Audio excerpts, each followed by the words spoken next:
Alors j'écoutais tout à l'heure, je crois que c'est sur France Culture, aux informations, ou alors c'était sur Radio Orient, je ne me souviens plus, un débat sur la question du manque de personnel dans l'enseignement. Et malheureusement, nous sommes victimes d'une absence de sélection à l'origine. Ça va évidemment faire bondir beaucoup de gens.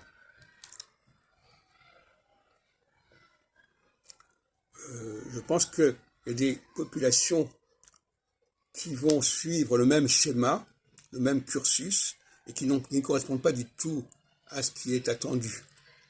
Donc si on faisait une sélection au départ, on aurait beaucoup moins de problèmes, parce qu'il y aurait beaucoup moins d'étudiants, et d'élèves même, et il y aurait des cursus bien spécifiques.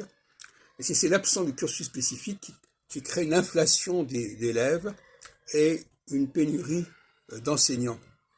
Et ça, c'est une espèce de schéma comme ça que les gens ont dans la tête pour que tout le monde étudie, pour que tout le monde suive des cours, quelles que soient les origines, quels que soient les sexes, etc. Et à mon avis, on va revenir là-dessus.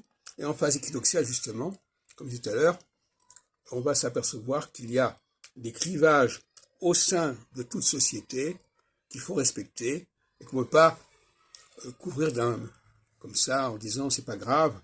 Non.